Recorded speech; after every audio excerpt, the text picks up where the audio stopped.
Қымбатты жерлестер, Жалғаш ауылының Жамал Ермегияевтің атындағы Қазақ орта мектептің, Бейсенбетов атындағы орыс мектебінің, Көлсай кәсіптік техникалық колледжінің директорларына, ұстаздарына, қазіргі уақытта оқып жатқан оқушы шәкірттеріне, бұрын бітіріп ауылдан оқуға, жұмысқа байланысты басқа өңірде тұрып жатқан, қазіргі кезде ауылда тұрып жатқан мектеп бітіруші түлектеріне үндеу.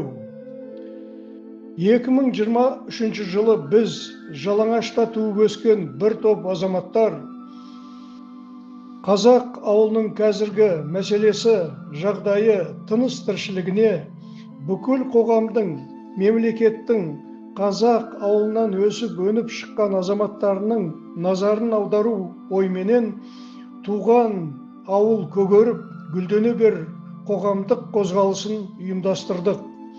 Жобаның атын Мирас Сая жолы деп атадық. Бастаған жұмыс ұрпақтан ұрпаққа жалғасатын эстафета болсын деп, ұзақ та, құнды да, асыл болашаққа апаратын, биікке жетелейтін сая жол болсын деп. Бұл жоба Жалағаш ауылының шыға берісінен 4 километрдей жерге жолында болады. Екі жағы 8 километрдей созылатын шыршалы жол. Бірінші қатарда өзіміздің әуелеп өсетін көк шыршамыз, екінші қатарда ақ қайын, ақ терек, тополь дейді ғой, түрлі түсті терек, гүл шашатын бұта теректер. Ол қоршалады темірмен, мал жекетпеу үшін. Жазғы су құбыры тартылады. Келешекте электр жарығы тартылатын болды. Түнде жарқырап тұрады. Тіпті аспанда ұшып бара самолет да көрініп, жарқырап тұратын жол болады. Шырша мен ақ қайын арасында жол брусчатка салынып, отырғыш скамейка қойылып, жарық тартылып, тұрғындардың, жастардың отырып, мәдениетті демалып, домбыра, гитара мен әсем өлең шырқалып, турист, саяхатшылар тоқтап суретке түсетін жерге, сөген келешекте видео, кино түсірілетін жерге айналса дейміз. Ол күнде алыс емес ағайын. Бүгінгі күні мемлекеттің жолы болған соң Қазавтожолмен, басқа құқық органдарымен, мемлекет орындарымен жобаны келістірдік.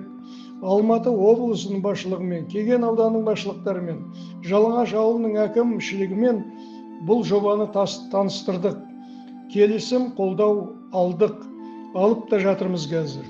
Бүгінгі күні 2 километр жерге, ар жағы бер жағы қоршап жазғы су құбырын тартылып, 500 шырша, 1000-дай ақ қайын, ақ терек, алма, өрік салынып, қорғалып, суғарылып жатыр.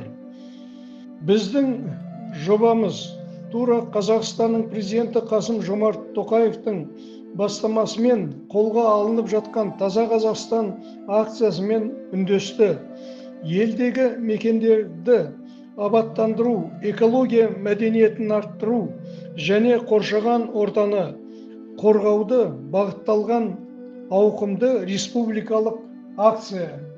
Оның үстінде жер-жерде жасыл даму жұмыстары қызып жүріп жатыр, білесіздер. Біздің ауыл бұл қозғалыстарда алдында. Біздің ауылдың жұмыстары ел-елге, жер-жерге жетіп жатыр. Тек қана біздің ауданда Кеген, Қарқара, Тоғызбұлақ, Көлбастау ауылдары үлгі алып, осы қозғалысқа қосылып жатыр. Бұл біз дұрыс жолда келе жатқанымыздың көрсеткіші. Біздің ауыл ең жақсы, әдемі, сұлу, жылы жер, тау биік, қырдардағы шырша тоғайымыз бар. Көлдеріміз, мөлдір суымыз бізді туып өсірді, үлкен азамат қылды. Енді біз үлкен кішіге қарамай, ауылды тартымды, әдемі қылуға ат салсайық. Біз көппіз ағайын, ал біздің ауыл жалғыз. Біздің алтын бесігіміз, мәпелеп баққан анамыз, өзіміздің балалық парызымызды орындайық. мирас саяжолына өз үлесімізді қосайық. Қымбатты жастар, келешек сіздердікі. Адамдың өмірінде ең қасиетті нәрсе, ең құнды заттың біреуі ол артыңнан әлемде орман қалдыру, терек өсіру. Бұл ұлы қағида. Бәріміздің қазір мүмкіндігіміз бар. Бәрі ескіреді. Ал шырша 757 ғасырдай өмір сүреді екен. Ол жылдан жылға биіктеп, жарқырап, артымызға қалған үлкен мирас. Салған шыршамен бірге өссеңіздер, ертең мектеп бітіргенде ұстаздармен, сыныптас жан достарыңмен таң қарсы алатын жерге айналады. Бұл сендердің мәңгілік естеріңде қалады. Ертең ауылға құдалар келсе, өмірлік жандарыңмен таңдап алған, ақ көйлек киіп, қол ұстасып, көк шырша, ақ қайын, мирас аллеясымен жүріп, арнайы гүл шоқ салатын жер саламыз. Сол жерге бірге барсаңдар, қандай керемет, көздеріңе елестетіңдерші. Жан жақтарыңда жақын достарың болады. Мектеп бітіргенде, үлкен сапарға аттанарда, шыршамен ақ терек қолдарын бұлғап шығарып салады. Үлкен жеңіске жеткендеріңде сағынышпен қарсы алады. Бұл да бір бақыттың көрсеткіші емес па? Таза Қазақстан, жасыл даму біздің ауылдан басталды. Ұрпағымыз жасыл аймақта, таза ауылда, мәдениетті, білімді, еңбекқор дамыған ауылда өссін.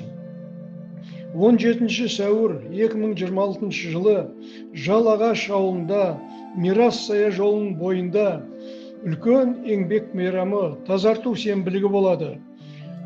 Өзіміздің музыкамен, ән, ту плакаттарымызбен, шарлармен бүкіл ел жұрт болып, үлкен кіші жастармен сол сенбілікке қатынасайық.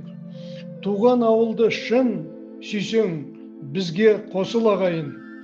Құрметпен, туған ауыл көктеп гүлдене бер. Қоғамдық қозғалысының төрағасы Жақашев Нұраш.